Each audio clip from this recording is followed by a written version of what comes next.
Why, hello everybody, it is Kyle here from Unboxed Autos, and today we are excited to show you the 2021 Kia K5 GT line. Now, we are here in this beautiful area here in Virginia. Just took the K5 up here, some windy, twisty roads. Again, this is the GT line, so it's meant to be the sportier model. Now, there is a full-blown GT model coming soon, which will have a much more potent 290 horsepower engine. But for now, again, with the GT line, think of it sort of like an M Sport package or an S line, right? So it has some looks and characteristics of a more sporty version of the car without, really changing too much of the vehicle's dynamics. And now that's really not a problem though either, because the K5 is actually a very sporty vehicle just to even begin with. Now, the GT line starts at $29,090, and there is all new for 2021 an all-wheel drive option here with the 1.6 liter turbo. Again, that's what's under the hood here. And it cranks out, 180 horsepower and 195 pound-foot of torque. Now, that doesn't sound like a lot, obviously. However, it truly is. When you get behind the wheel, I know it sounds crazy, and believe me, I'd be the first one to tell you if I thought that this car didn't have the guts, but it really does. And it's also thanks to a very slick 8-speed automatic transmission. And it really performs very surprisingly well, 0 to 60 in about 6.57 seconds, which is very respectable. Now, from a styling perspective on this guy, I think it is truly one of the best looking cars in the segment. Now, only to, really rival, in my opinion, the Honda Accord, but this is definitely the sportiest looking vehicle in the segment. I mean, this stunning lines on this car. Love the rear tail lamp deck here. Obviously, all LEDs. Checks from the side, goes across the rear here. I mean, this car looks fantastic. A nice long sloping rear roof line with some chrome accent finish there up top.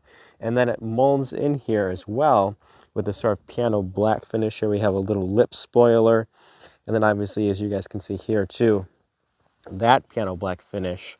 And we also have Pirelli P0 all-season tires on this guy here. I love these wheels, the two-tone machine front wheels. They look really slick, and they really make this, especially this gray that's called Wolf Gray on this car, looks absolutely phenomenal. These are 18-inch wheels on this one here. So, but yeah, the Wolf Gray color, I think, looks absolutely, this is the perfect color for this car. We also, as you guys can see, obviously have the black mirror caps. It gives us a little more of a sporty look here. And then we have the Tiger Shark front grille. But I mean, this car looks just so good. Absolutely phenomenal. And it drives really good too. We'll get more into that later here. So yeah, I mean, look at this car, guys. It's a beautiful car. Definitely top of the segment without a doubt. Have these really slick accent lights here for the front, sort of the check mark. And they're very sporty too. They're very swift, right? So I think you guys kind of get that. Now, again, that design element follows through, to the rear there that we just showed you. As you guys can see with that sort of check mark look. Keyless entry on both the driver and passenger. Nothing there for the rear doors. But checking out here, the interior, we have the GT line seating with the red. I think it looks very good. We also have the more sporty finish here with some chrome accenting. We're going to go ahead here now and jump inside. Turn off the accessory mode. Turn on the car.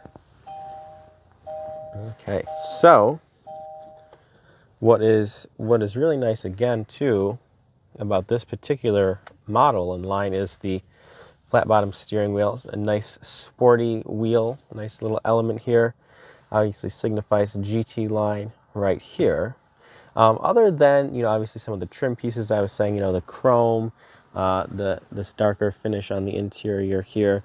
Not a lot has changed. It's pretty much, the same as far as that goes. But again, love the red seats. I think it really ties everything together very nicely. They're pretty comfortable as well. We have heated seats, heated steering wheel. We have various drive modes here with this button, which I will show you there. So we have smart mode. We have, let me zoom in for you guys. We have smart mode, which dynamically adjusts to how you're driving. Then we have normal mode. We have sport mode. We have custom mode, and then we have snow mode, which changes the characteristics of the all-wheel drive system to give us the greatest traction as possible in the slippery conditions. I am, of course, looking forward to the fully digital display, but for now, this works just fine. We obviously have all of our steering wheel controls here. We can control the radio, different viewings here on the panel here. We have our drive info, we have navigation info when it's en route, we have our attention level. We also have, obviously, our digital speedometer, tire pressure, and then we also can check out the all-wheel drive system as we are driving down the road. It will show us where the power is going to which wheels. Now, a nice feature here is it has the distance guided cruise control and a very good lane departure assist function, right, which will actually keep the car in the lane with active steering with your hands on the wheel, of course. That's integrated right there. You just press this button and you'll get the little white steering wheel there, and then when it's engaged, it'll turn green as well. Hand controls for phone right there. As far as a styling element on the interior, we have these sort of blips here, which again sort of reference the Z lines, in my opinion, in the headlamp, right? They're just sort of these swift lines that curve out quickly and then dissipate. So a nice design element there. Very good window controls. They're very substantial with a silver accent trim on them. They feel very good, very well put together. So great job, Kia, on that. Quality in this car is definitely good. Nice door handles right here, very easy to grab onto. You just go right there. So looks good. The door panel here, we do see some of the cheaper plastics right here, but I wouldn't really say it takes away too much from the interior itself, but something to be potentially looked at in the future as an upgrade. Again, we have the red here, accent right here.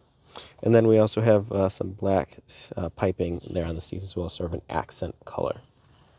We also have Android Auto and Apple CarPlay functionality. We can just plug that in right down there. Now, as far as the climate control goes, I really do appreciate the auto functions here. So we can have it adjusting the temperature and blower speed within a certain segment. But for instance, if we want it to be a little higher, we can do right there. So within the auto mode, you can tell it high, medium, or low, which is really great because sometimes when you get in the car, you don't want it, a lot of air blowing on you. You just want something more light. You can adjust that right there. BMW does this. Lincoln does this. It's great to see that Kia is doing it as well here in the K5. Right here we have our gear selector, cool looking guy right here.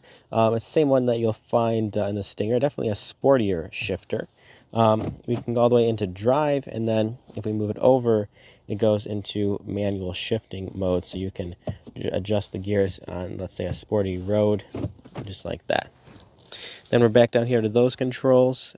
Cool looking heated seat controls and heated steering wheel, again the drive mode right there as well. Now popping up here to our infotainment system, it's decent, it's easy to respond. I love this sort of home screen. It actually shows you kind of a live map view in the background, which is pretty neat. And then obviously you just swipe to join in with some functionality there.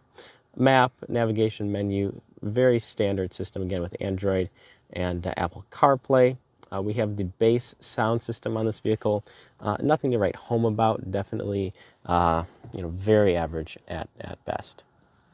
We also have within the navigation menu here, we can hit places, and I find it surprisingly difficult, actually, for it to find addresses that I was looking for. So not the most intuitive setup there. I miss when they had the Google Maps integration, so that would be really easy to find the destinations. Over here, we also have various info you can put on this side of the screen, which is cool. We also have some different sounds if you just want to relax. The key has some integrated sounds like forest, raindrops, things like that to kind of relax you.